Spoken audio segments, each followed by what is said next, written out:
Welcome, everyone. My name is Kevin Lindsay, and I'm the CEO of the Minnesota Humanities Center. I want to welcome everyone today. Um, See if I can advance these slides down here. You are coming to True Tuesdays, a partnership. Mhm.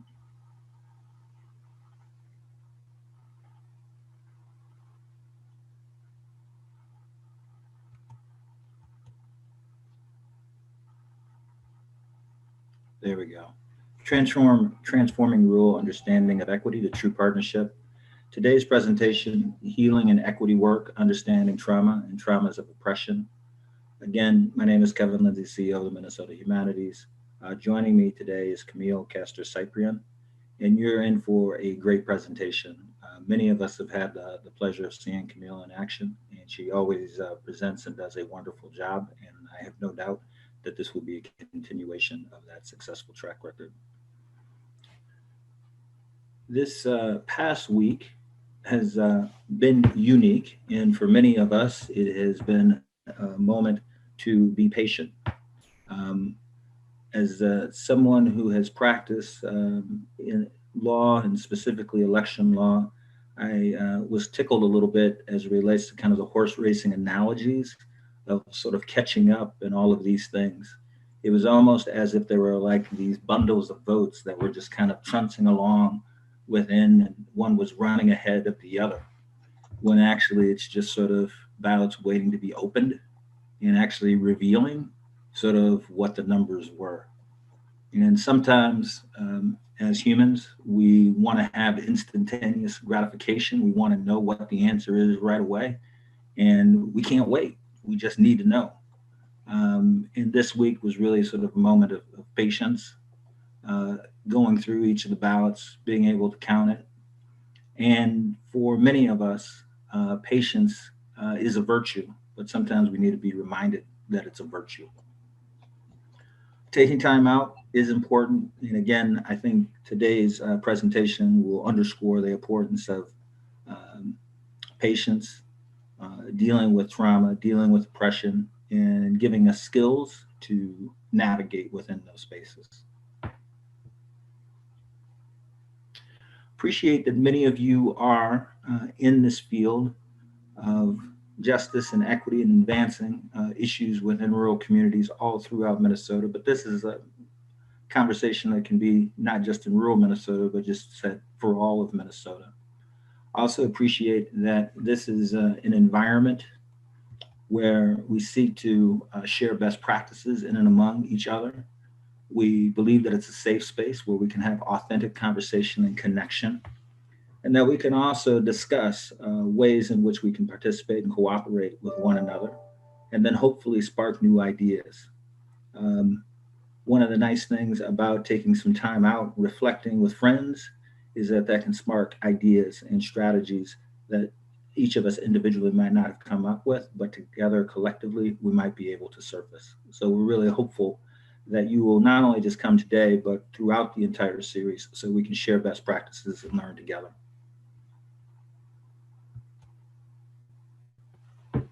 We also know that it's important to be inspired and encouraged. I know that I have participated in these, and it's always heartwarming to hear what things are going on throughout the entirety of the state. And I always leave these respective presentations with a little extra pep in my step, as they say. And I hope that that will also be the same for you.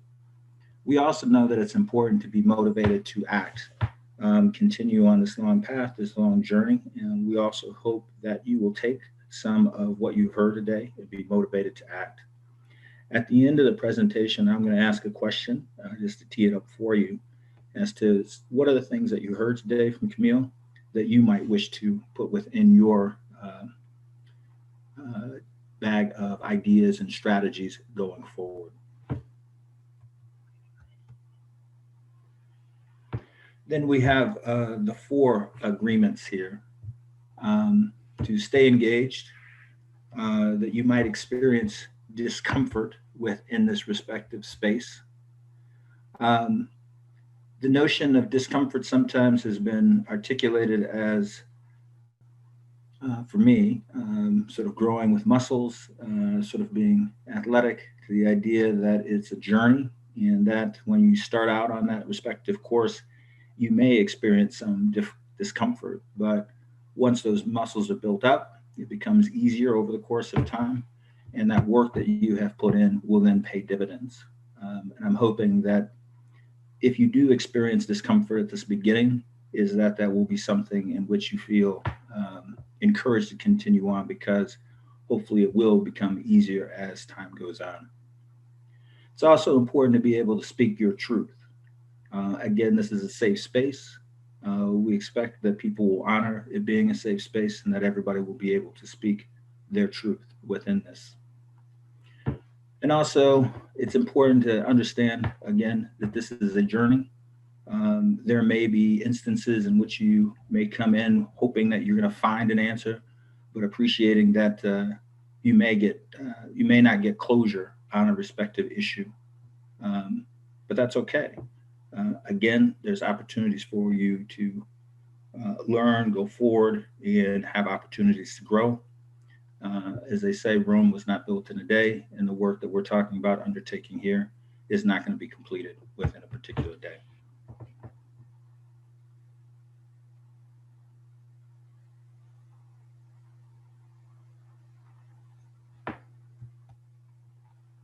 Oops.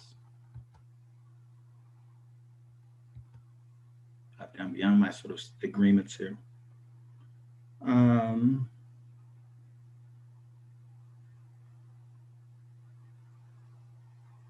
there were two introductions which were given for Camille, and unfortunately for me, could not find the one that we agreed on. Read the one you got, brother. It's fine. Well, I tell you what, let me just say this, and I'll just speak from the heart. I've had an opportunity to see Camille within this space on multiple occasions, and she truly does speak from the heart and is a justice advocate, equity expert. What she brings to the table, she brings all of herself to this space. And I know today that you are going to have a fantastic experience of the first of this three-part series. Um, Trauma, how we deal with oppression. If you're committed to social justice, if you're committed to racial equity, there are going to be moments in time where you're going to have to draw from that well. And we have someone here today that can give us many tools to be able to deal with those moments of time. So, with that, let me introduce Camille Cyprian Caster. Camille. Thank you so much, Kevin. Peace, everyone. I'm just going to go ahead and present.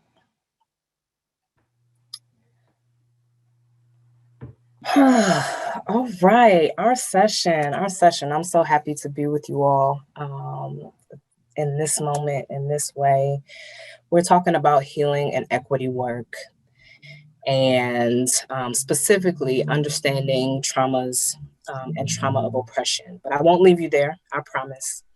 I will give you some tools that you can use in your equity work, but also just in your daily practice, because as we'll come to talk about stress, and as you saw in the video, if you were able to watch it ahead of time, stress happens on a daily level, and we just want to make sure that it doesn't get to that toxic space. So we'll dig into that today. Because we're talking about trauma and healing, I just want to disclose that this is not intended to be a substitute for any professional advice or medical treatment that you are under or maybe needing, but it can certainly be a supplement. So I just want to make that very clear. I am not a licensed therapist.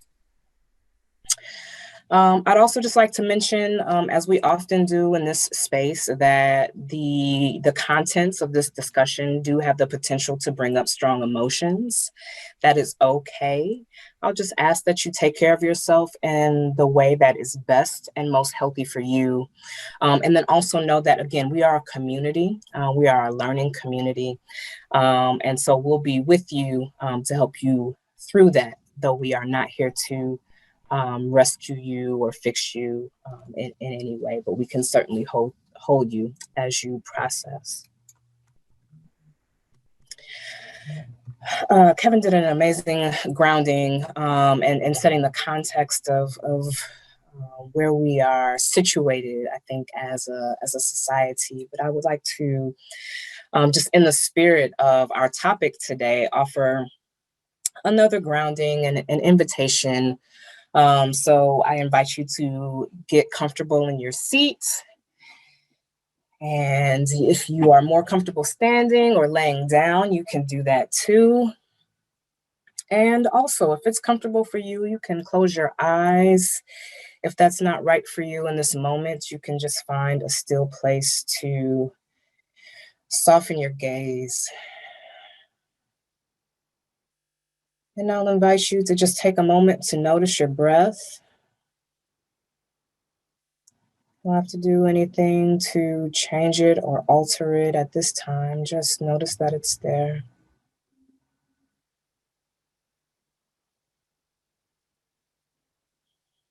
Notice what rises with your inhale and what lowers with your exhale.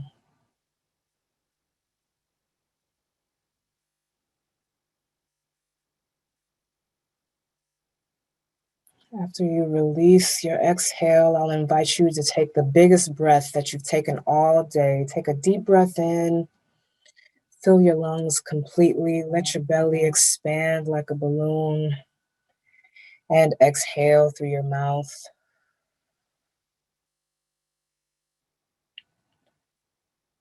One more deep breath in through your nose and out through your mouth. Keep your belly soft and relaxed on that exhale.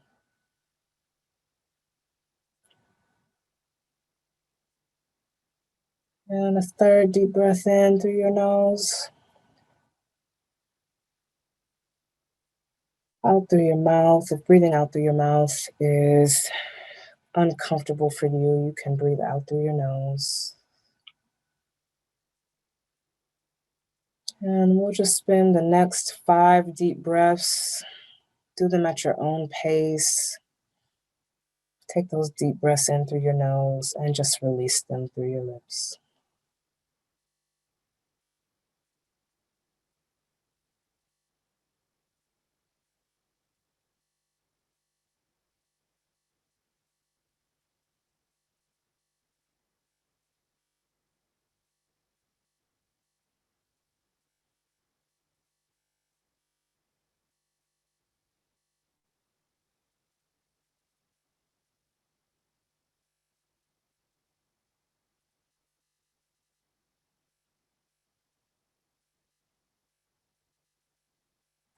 And when you've taken your last breath there in this cycle, please return your attention to the group when you're ready. You can open your eyes.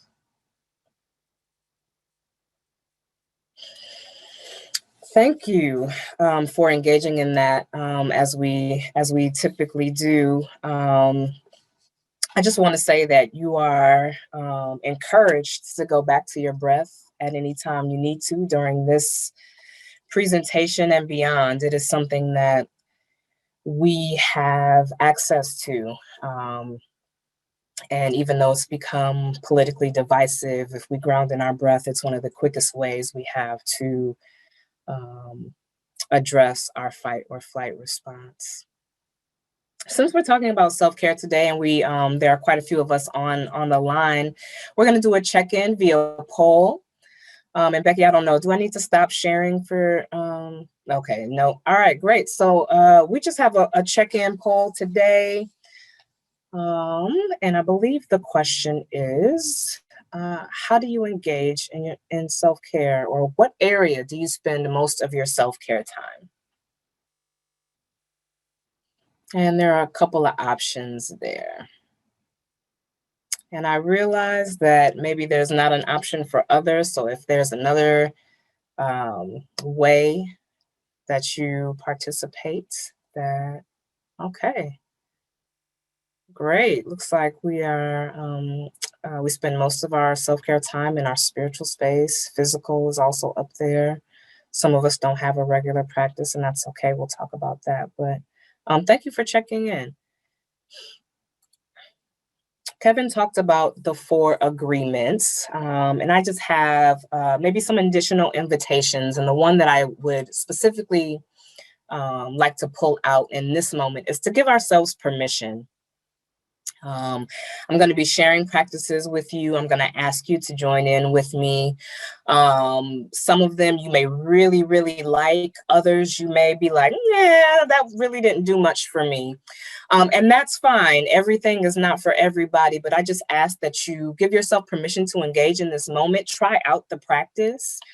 And after we've moved on from that practice, or even this presentation, you can take what feels good to you and leave what maybe won't serve you in this moment. So that's just fine.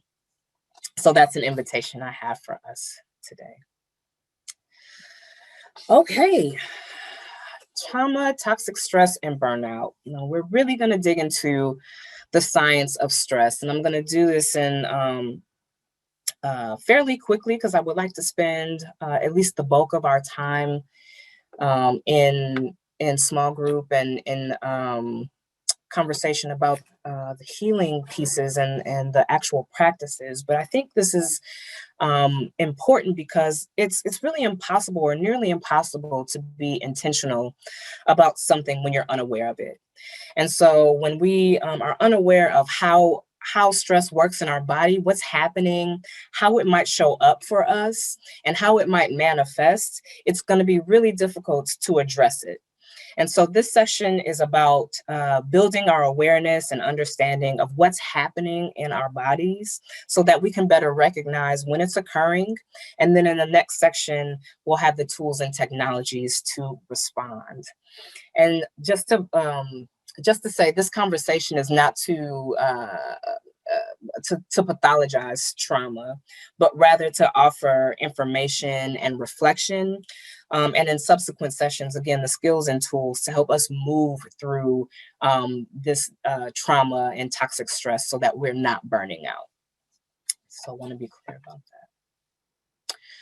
What is trauma? I'm going to just ask you to respond in the chat, just one word to one sentence of something that comes up for you. It could be a feeling, it could be a phrase, could be an image, could be a quote, but just respond one word to one sentence that comes up for you when you hear or read or see the word trauma. Okay, yeah, I'm seeing some great responses. Overwhelm, damage, hurt, fear, off balance. Fantastic. Yes. Keep putting those in the chat. Oh, a little bit ahead of myself here. Trauma, I will just say, for the purposes of this conversation and how we'll be connecting it to toxic stress, trauma is not solely the event, or it's not solely an event.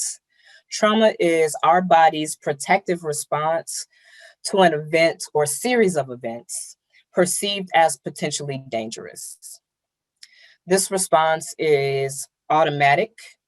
It's neither good nor bad. It's really simply our physiological response, our normal biological function of our body. And we call it our survival response or our stress response.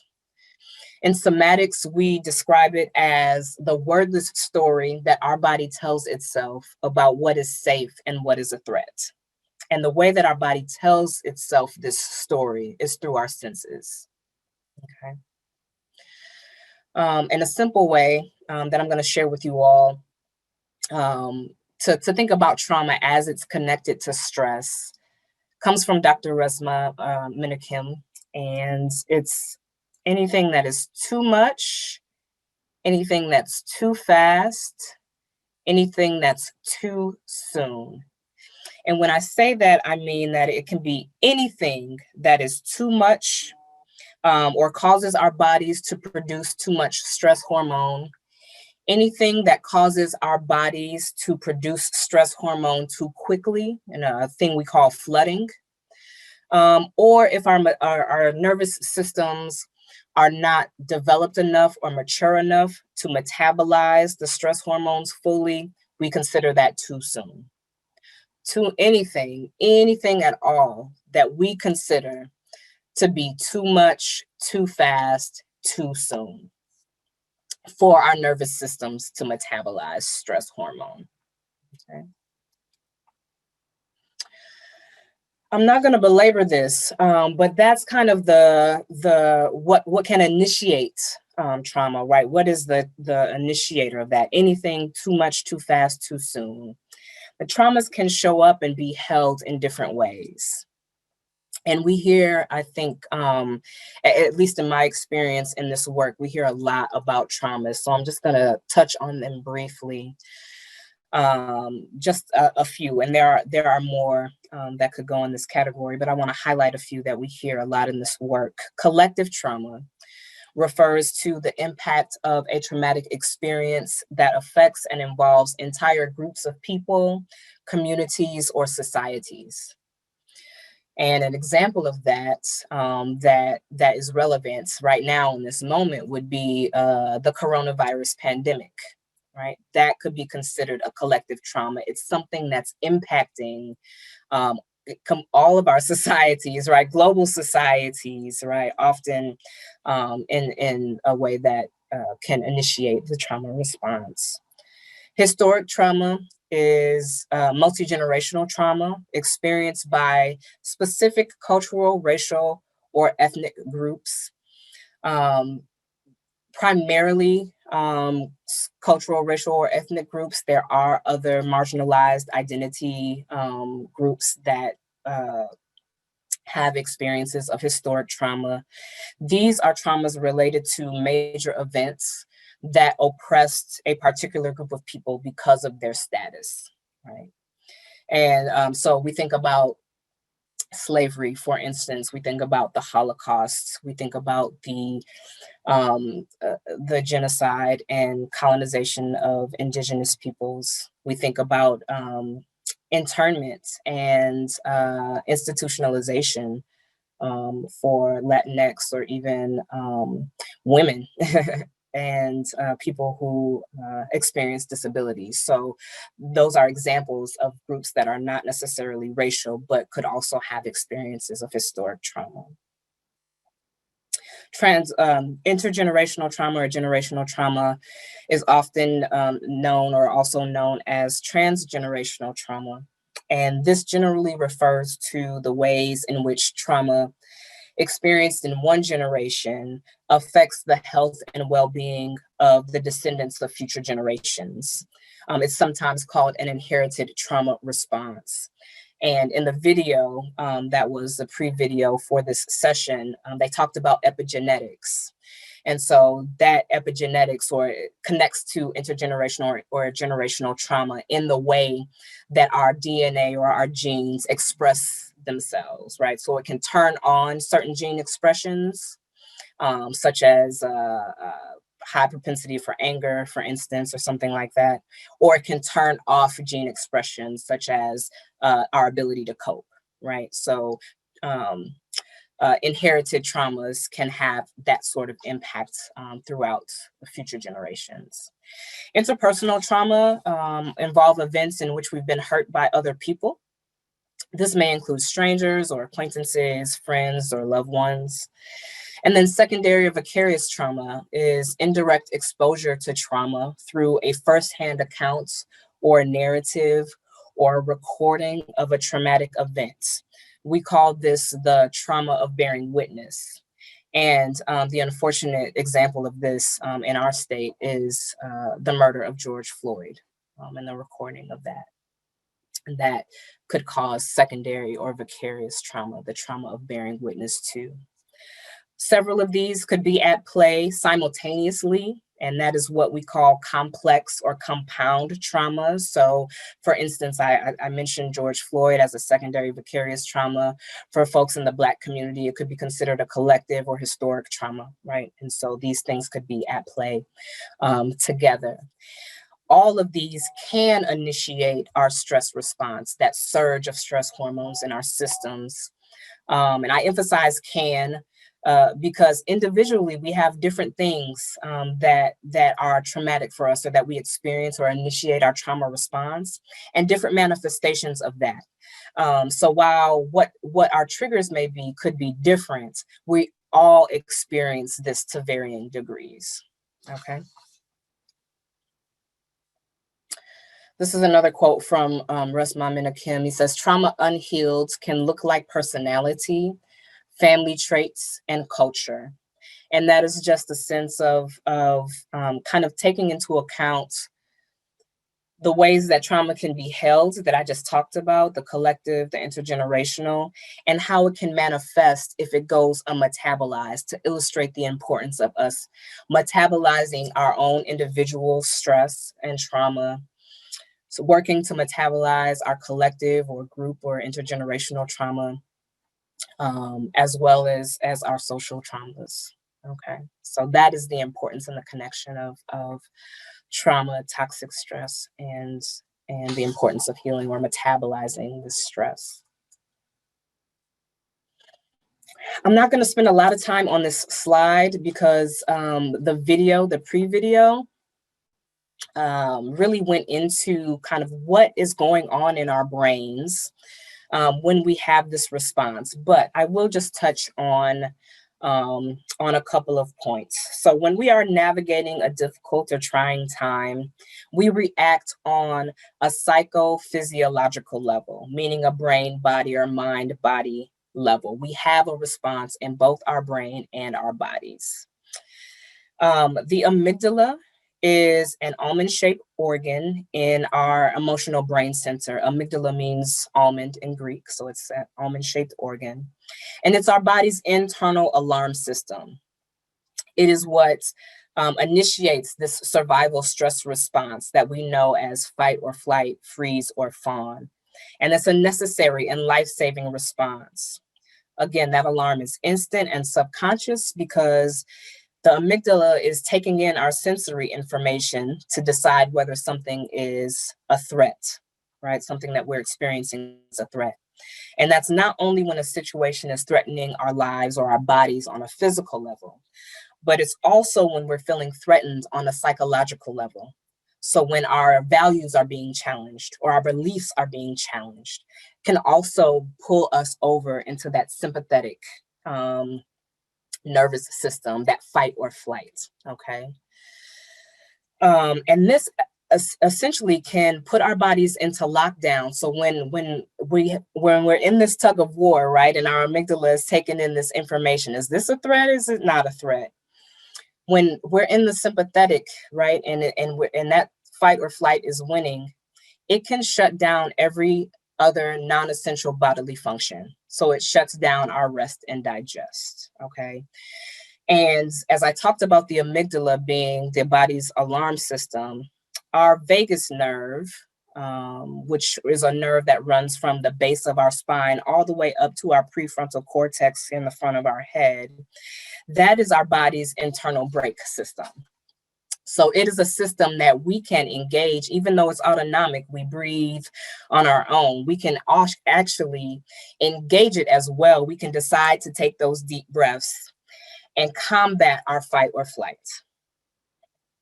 Okay. And so I just want to say that the problem with fight or flight is not that it happens, but that it continues long after the threat is over. Or alternately, that we're in a situation similar to as we may be feeling now, where the threat is or feels continuous. All right. So that's what's going on in our brains, right? In our fight or flight. There's this tug of war between our sympathetic and our parasympathetic nervous systems. And in order, specifically, as we're engaging in conversations and work around diversity, equity, and inclusion, and we feel ourselves being triggered, we want to have the skills and tools to pull ourselves back over into that parasympathetic space. Okay. This is the video that I shared as a preview, so you have access to this. In the interest of time, I'm not going to share this video. I was going to, but I do want to spend most of our time in that small group space. But I'll make sure that this is shared with the follow-up email. So Becky, I'll make sure that you get the link to this for folks. This just to illustrate that, yes, that is what's happening in our brains. But the ways that stress can manifest in our bodies, it can cause our heart to beat faster. It can cause high blood pressure. It can cause plaque buildup in our blood vessels, which leads to high cholesterol. It can cause sleeping disorders.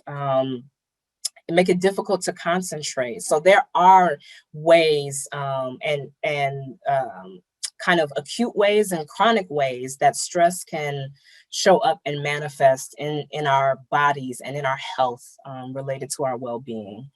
And again, to kind of tie a bow on this piece here, that is in our daily lives, we encounter stressors, and in this work, we encounter stressors. And so I want to discuss how this is connected to racism, other types of oppression, and how that's linked to chronic stress real quick before we move forward. The APA, the American Psychological Association, put out a couple of years ago a Stress in America study, and they do that every year, but the particular year they looked at discrimination in America. And so I just have a couple of stats, high-level stats that I want to share with you. 70% of racially minoritized adults in the United States report having experienced everyday discrimination, such as being treated with less courtesy or respect, or being treated as if they are not smart, or receiving poor service. And we call this microaggressions, oftentimes, macroaggressions many times. But 70% of racially minoritized adults in the United States feel stress from that. And a significant number of those report experiencing those slights or those microaggressions every day or at least once a week.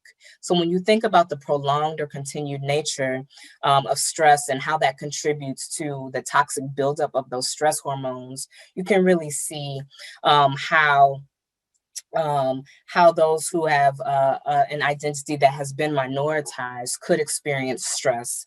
But then also, to connect kind of to that third point, the stress and trauma of racism affects victims and witnesses. So if we're bearing witness to it, if we're engaging in those conversations and we're getting triggered around our values or our beliefs, it's very possible. And it's not just race. Almost half of adults who are LGBTQ report increased stress in the past year. Younger adults are most likely to report that they have experienced discrimination. 30% of women cite gender as a reason for day-to-day discrimination compared to 8% of men. And adults with disabilities are more likely than those without a disability to say that discrimination is somewhat or a significant source of stress, right? So we're talking about race because we're in a racialized context in society, but it's not just race that is impacted by this. And so we want to make that very clear. So the two other points of acculturative stress is kind of the feeling or tension and anxiety around efforts to adapt to the values or the orientation of the dominant culture. So assimilation, for instance, can cause stress. And we talked about epigenetics. I won't belabor that. All of that to say, Dealing with discrimination results in a state of heightened vigilance and changes in behavior, which in itself can trigger a stress response. So even we talked about experiencing it, witnessing it, but even the anticipation of discrimination could cause stress. So that's how I see it, very deeply connected to the work that we do and the topics that we're talking about and engaging in and moving toward when we're thinking about equity, diversity, and inclusion and access. Before we break out, again, to just put another tiny bow on this part, oppression is visceral. So this is a quote from Ta-Nehisi Coates' book, Between the World and Me, that was popular, I believe, 2016, 17-ish. But oppression is visceral. It's something that we feel in our bodies way before we rationalize it in our minds, whether we're experiencing it directly, whether we're perceiving it or bearing witness to it, which is why understanding how our bodies physiologically experience trauma, how stress becomes toxic and can lead to burnout, and why a healing justice approach to this is really essential to the work that we do and the sustaining of the work that we do in this space. So I realized that could have been heavy. I'm going to invite you to engage in your breath again. Take a deep breath in through your nose, out through your mouth. Go ahead and release it. And then now we're going to move into small groups. So at this point, I'm going to stop sharing. And we do have some question prompts. Just give me a moment to pull those up here. So we're going to break out for about 10 minutes and just have a conversation about these 3 questions that are in the chat. So what are some stressors that you can identify being an equity practitioner? What are some ways that trauma and toxic stress maybe show up in your body? What are ways that you can identify that within yourself? And then how do you get it out of your body? So what do you do when you're stressed, right? How do you metabolize it? How are you getting it out of your body? What are you doing individually right now when you recognize that you're stressed? Okay. And Becky, I will let you break us up.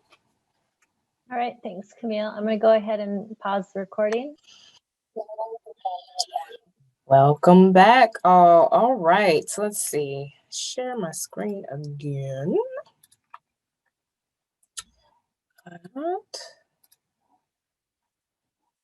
So just maybe for the benefit of the group, if there was anything that came out of your small group that you would like to share, or if you would like to specifically respond to one of these question prompts, what's resonating, where you might be challenged, what has you curious, just a moment to check in as a large group,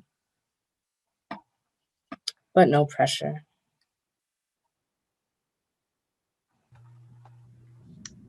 Hi, Camille.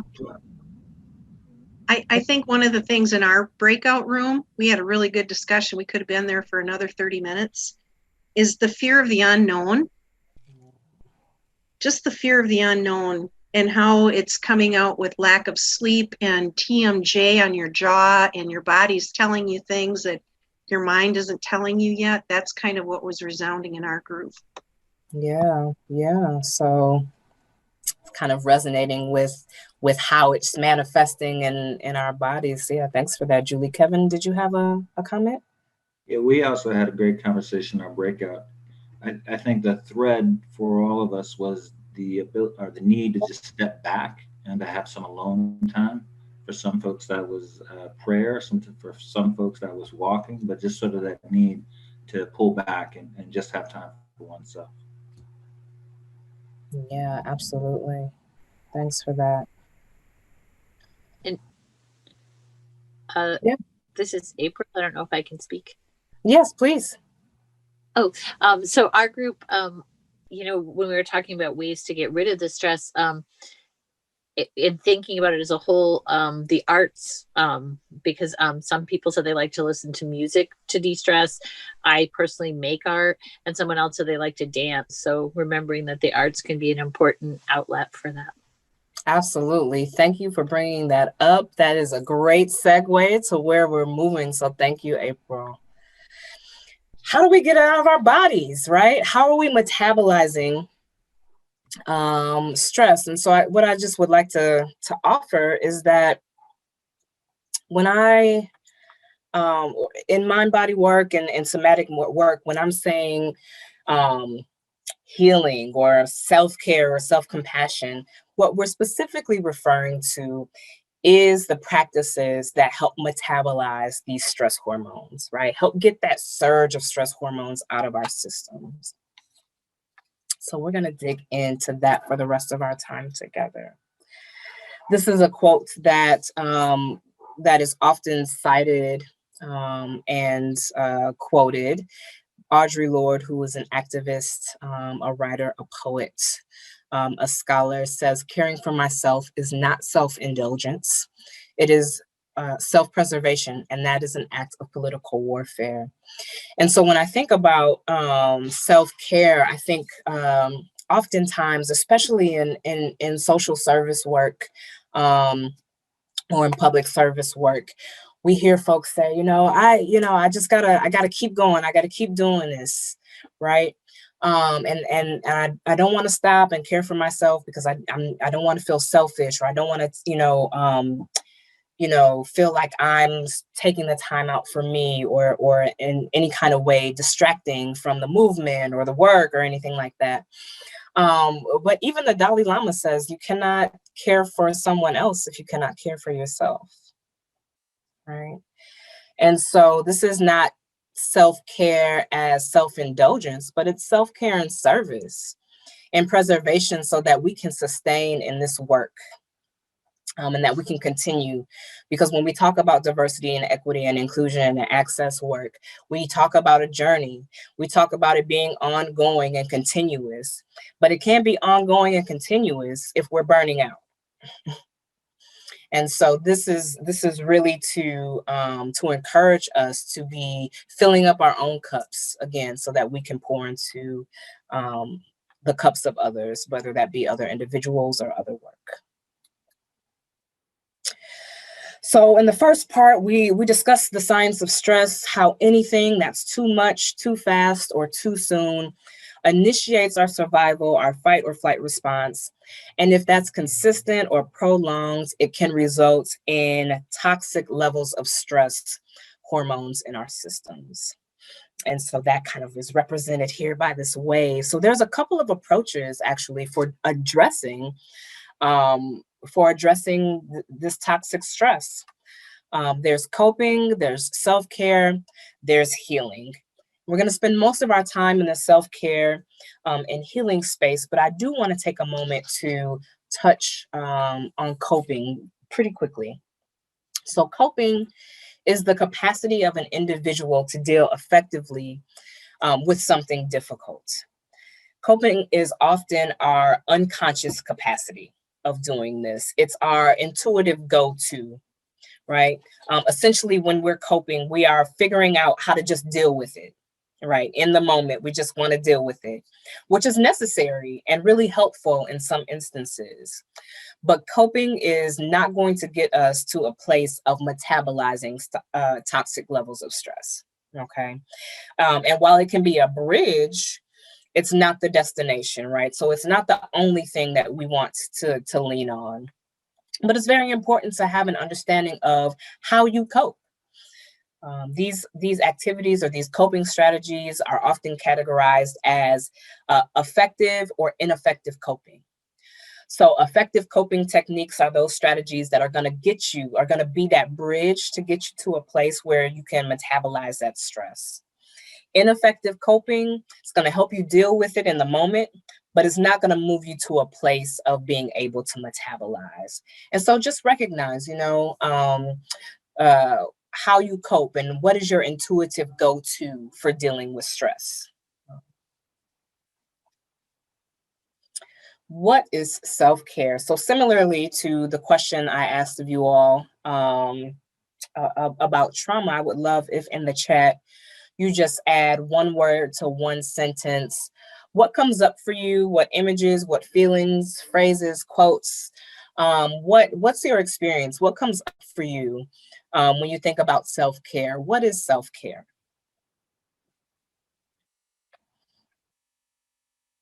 Let me just see. I'm seeing some things come in. Rest, prayer, time, sleep. Yeah, absolutely. Being content. Day off. Absolutely. Yeah, keep adding them in there. Just by way of definition, self-care is any activity that we do deliberately in order to take care of our health. And that's our spiritual, mental, emotional, physical, relationship, and professional health. I would just say that the deliberate piece is bolded here because active engagement in our own care and well-being is essential to doing this work. We have to be actively engaged in it. We want to move into a space of not just coping, but having deliberate activities that help us take care of our health. Domains of self-care. Some of these were highlighted in the poll earlier. Spiritual, mental, emotional, relationship, professional, physical. These are all domains of self-care. I'm going to touch quickly on, well, maybe not so quickly. We're going to give it the time that it needs, but I want to touch on self-care modalities. And when I talk about self-care modalities, these are kind of like the buckets that those activities fall into. So self-awareness and self-expression, as April mentioned in our the large group comment, the arts are a great example or tools and techniques that fall within this bucket of self-care modalities. Journaling, drawing, again, other creative outlets fall within that.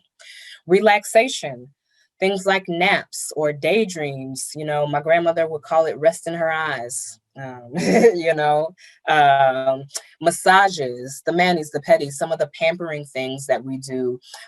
They're a bucket of self-care. It's not the only bucket of self-care, but it's certainly an important bucket. Relaxation is important.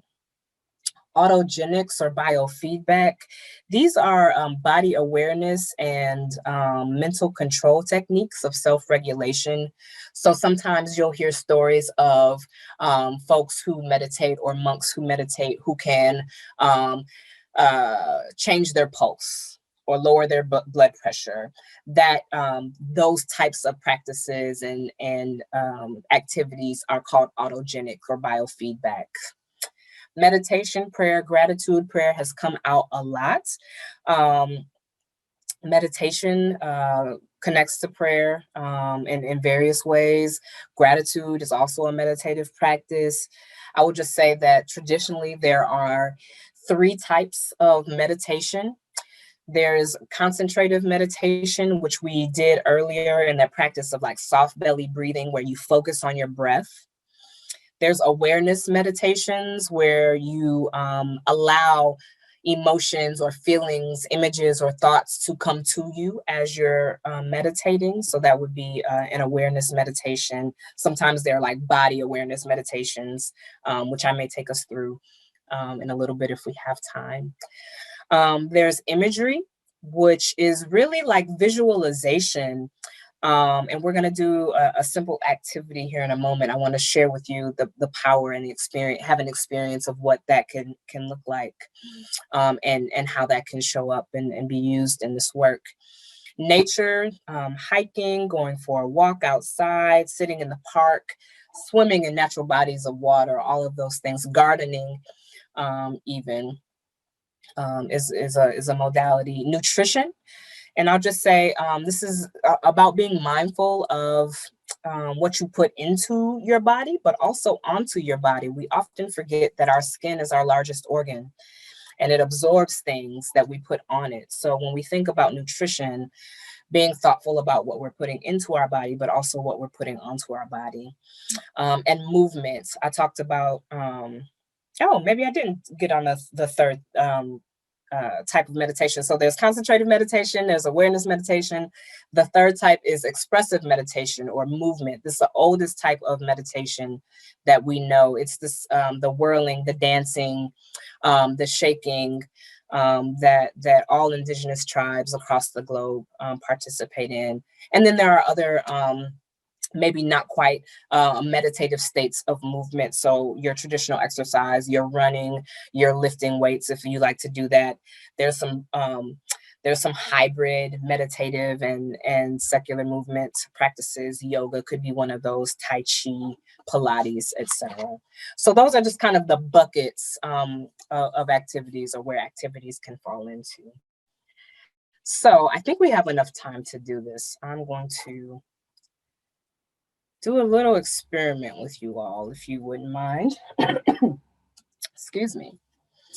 And I'll just say, if you have a citrus allergy, if you have a citrus allergy, if you're allergic to citrus, grapefruits, limes, lemons, oranges, I'll ask that you not participate in the visualization. It's not common, but I've had folks have a reaction. So I will just ask that you focus on your deep breathing, that deep belly breathing that we were doing earlier. Don't participate in the imagery.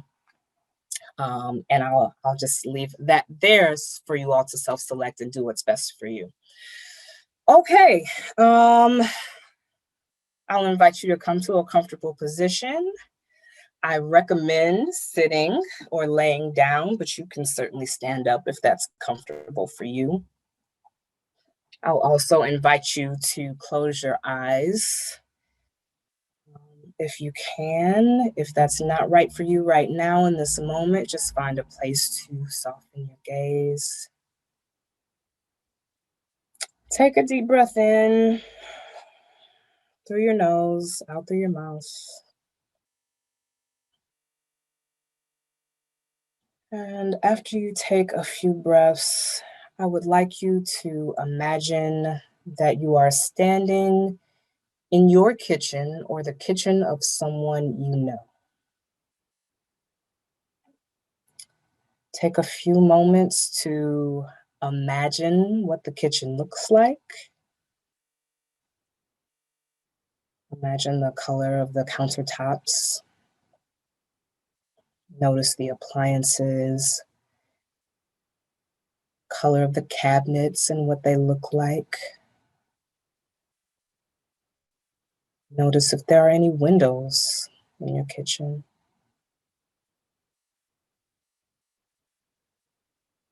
Also notice any kitchen smells or any sounds that you might hear, a running dishwasher or clock on the wall. Maybe the refrigerator is running. Maybe you smell coffee or something fresh. Just take some time to notice everything using all of your senses. Take in what you see, what you hear, what you smell, and notice how you feel being there.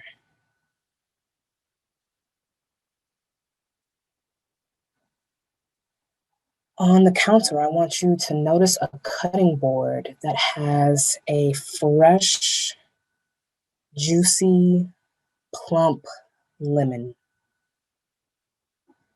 In your mind, I want you to pick up that lemon, hold it in one hand, feel the weight of it, feel the texture. And once you've done that, place it on the cutting board. Take a knife and cut the lemon in half.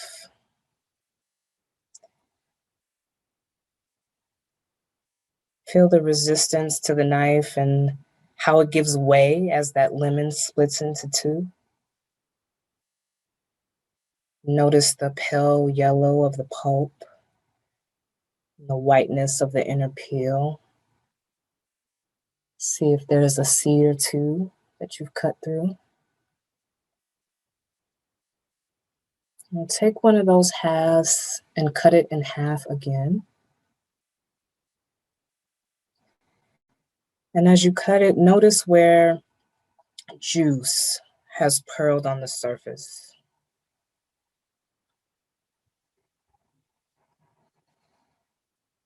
Pick up one of those lemon wedges, bring it to your nose.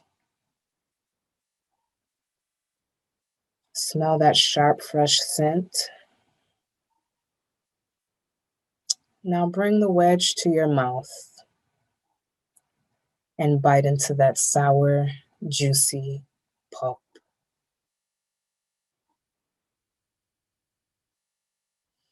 And after you've taken your bite, you can open your eyes and return your attention to the group. I would love if in the chat you would just share what that experience was like for you. Did you have an experience? And if so, what happened? What did you feel? What was it like for you? And as you do that, I'll keep moving, but I'll be watching the chat to see. I do that exercise just to demonstrate. I think often folks can feel their jaws tightened or their mouth water. As we think about this work, it's important to be doing this work, but it's also important to be able to see a vision, right? To see the image of the world that we want to be in, the communities that we want to co-create, to be able to see that, to live into that, to feel and breathe it with all of our senses in order to move us and propel us to get there, to help us with our strategy when we're stuck. Those are the types of things that imagery can help us with. So I just wanted to offer that opportunity to you all in this space. There are over 100 scientific peer-reviewed articles that demonstrate a positive correlation to self-care practices in stress reduction and in health. And just to highlight, there are at least 10 different diseases for which self-expressive writing therapies or drawing therapies have shown benefit. Movement, specifically dancing, has been correlated with health improvements for illnesses such as depression, Parkinson's, diabetes, schizophrenia. It increases our parasympathetic activity that combats our fight or flight, right? That pulls that tug of war back over. The more you practice these skills and techniques, the more activity is in that parasympathetic system. It increases our gray matter and in the areas of concentration involved in learning and memory in our brains. And gray matter is what helps us process information. So these skills can help us be able to better process information. And then meditation has also shown significant benefits in conditions such as anxiety, pain, insomnia, and even psoriasis. So there is data to back up the impacts and the positive correlation with these practices. In our last few minutes, I'm just going to share a framework, and that we'll be digging into this, and we'll be our next session, I believe, is really in-depth practice. So I'm giving you just a taste now, but our next session will get into some of these practices that you'll be able to continue to put in your toolbox. The Orange Method is a framework for thinking about self-care and healing, specifically in this work. Self-care is, again, the deliberate activities. Healing is the practice of self-care, having a routine.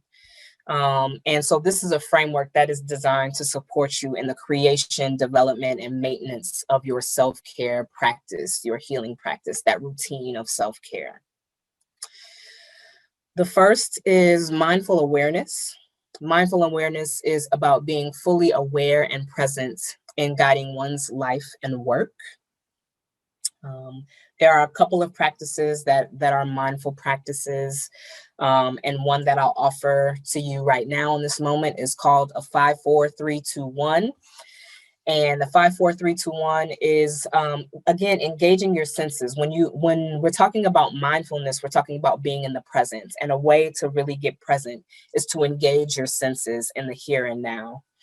And so the 5-4-3-2-1 is where you simply identify 5 things that you can see, 4 things that you can touch, 3 things that you can hear, 2 things that you can smell, and 1 thing that you can taste. And that's not to say I expect you to go over and take a leaf off your plant and like bite into it, right? It's just getting yourself into a space of engaging your senses, okay? So just identify things that you can see, things that you can touch, things that you can smell, and that can get you present into the moment.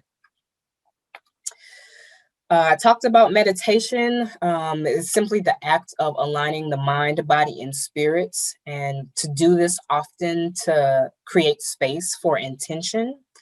I talked about the 3 types of meditation: the awareness meditation, where you let things come to you, a concentrative meditation where you focus on something like breathing, and a expressive meditation where you do some movement. I think we maybe have time for one more practice before I get through the rest of them. So I'm gonna offer an awareness meditation now, just so you'll have an experience with a couple of different types of meditation. So again, come to that comfortable position, seated. You could also do this standing or laying down.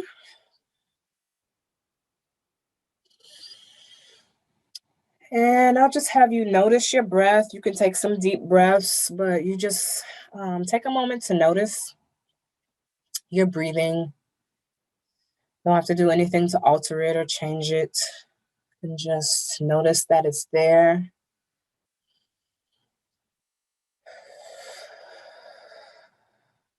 And I'm going to invite some more intentional breath into our bodies. So take those deep breaths, that soft belly breath, in through your nose, out through your mouth. Again, keep that belly soft and relaxed.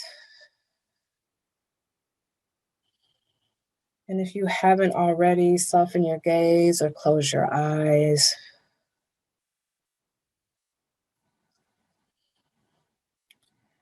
And bring awareness to your toes and just feel every individual toe.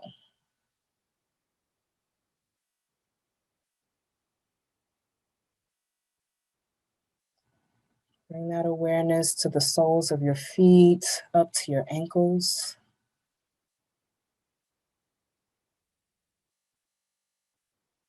Take a moment to notice your shins and your calves.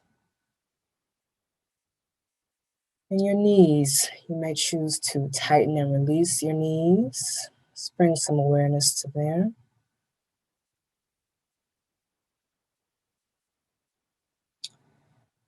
Feel your thighs and where you're supported in your seat or your tailbones. Feel your hips, your waist.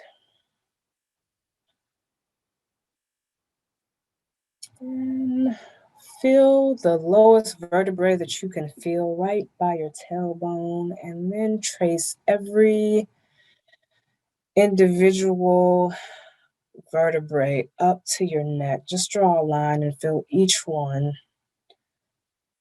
from where you're seated up to your neck. Feel your shoulders. Let them drop. Feel your top arms. Let those elbows hang heavy. Feel your forearm and each individual finger.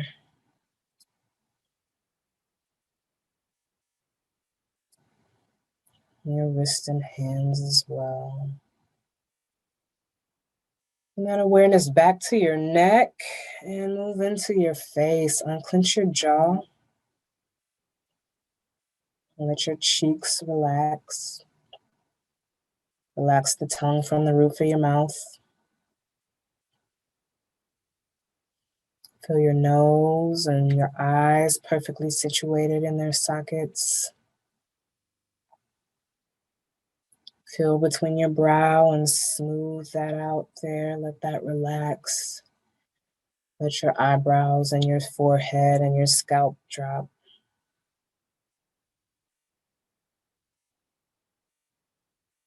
Take a moment to just notice your body fully. If you're feeling any tightness or tension, you can give that area some energy and attention. Send some love to that.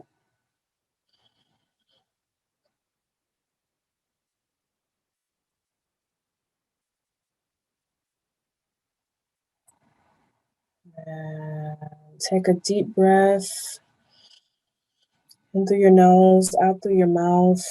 Re-engage your body. You can wriggle your toes or rub your fingers together.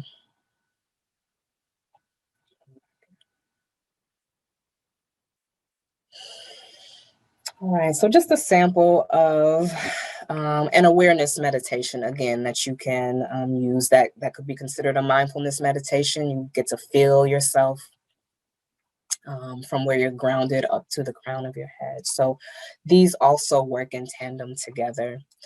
I mentioned expressive movement. Conscious movement is connected with that, or I'm sorry, expressive meditation.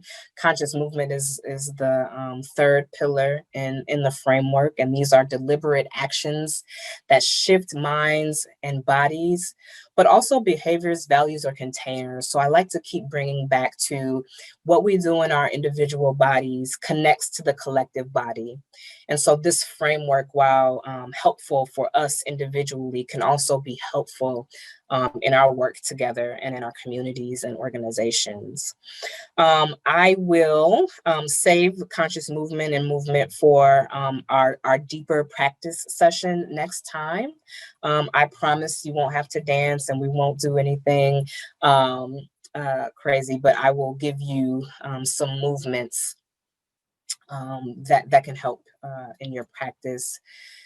Emotional liberation is the release of energy that has been trapped by toxic stress. Tapping into your why is a great way, particularly in this work, to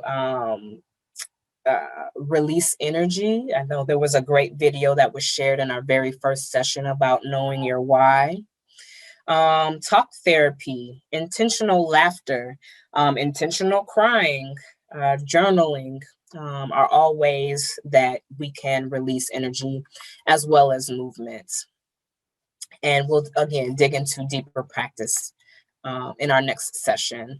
One area that is not explicitly on here, but I like to make explicit is about self-compassion. And self-compassion is really about being gentle with ourselves, being kind in our self-talk, and giving ourselves permission and space to grow and change and shift.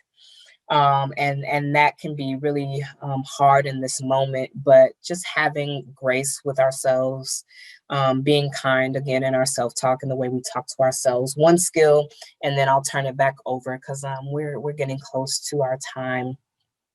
And I look forward to continuing this conversation and engagement with you all in our next session. But the practice is called Stop, Drop, and Roll. And what that entails is when you recognize that you're doing some negative self-talk, or you hear some negative self-talk, that you stop it, right? You stop it and you drop it. You don't analyze it. You don't beat yourself up about it. You just notice it, stop it, drop it, and then you roll on by telling yourself 3 things that you love or like about yourself in that moment. Stop, drop, and roll on with 3 things that you like or love about yourself. And what you'll notice over time, again, as you get into practice, is that your negative self-talk will diminish and even change. And so with that, I will share these resources in the follow-up. There are great apps. Insight Timer is one that offers guided meditation music. Most of their offerings are free or by donation. There's the Calm app as well. There are podcasts such as Irresistible, which dig into the importance of healing justice and social change. So this work of diversity, equity, and inclusion. But they also give you snippets of practices and prompts of practices that you can return to. And then the 4 images on the bottom are books. Dr. Resma Menakem is local. My Grandmother's Hands is a phenomenal book about trauma and how it shows up in our bodies, particularly racialized trauma.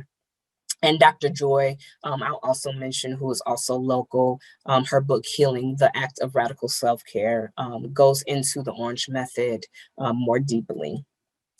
And with that, I will say thank you and happy to answer questions if there are burning questions. Otherwise, I will put it back into the hands of Kevin. Thank you all so much for engaging with me today.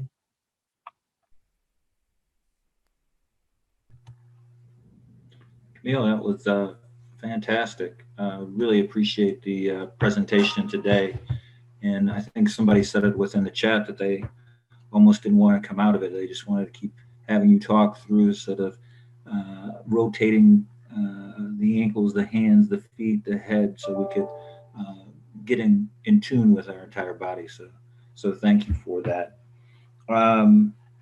In the chat, I mentioned this earlier, is there something that you can put within the chat box, sort of a commitment to action that you're going to undertake in this moment in time, being more intentional and taking time from yourself, whether that's walking, whether that's what's going to be your routine, as Camille would say, and making sure that you stick to that routine. So if you could do yourself a favor and put something in the chat, because we know that once we write things down for ourselves, we're much more likely to carry through with those things. Also within the chat, that you'll also see a registration for series number 2 within this, session number 2 within this series. Please make sure that you register for that, and also to tell your friends about the great experience that you had today. Also within the chat, there is a survey monkey. We would love it if you could fill that out. We seek to have the best programs and best offerings possible, and that requires us to get your feedback, your input. So we do take those things seriously, so please take the time to fill that out. Help us help you within that space.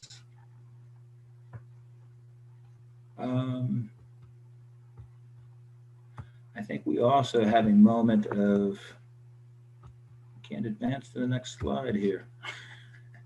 Well, there is a moment where we like to have you put within the chat village news. So if there are things that are going on within your community that you want to share with your fellow equity practitioners, please do so by putting that within the respective chat at this point in time.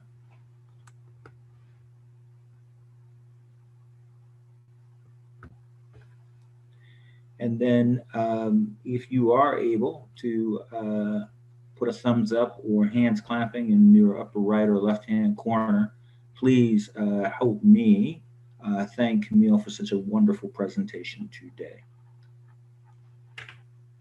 Really my pleasure. Thank you all.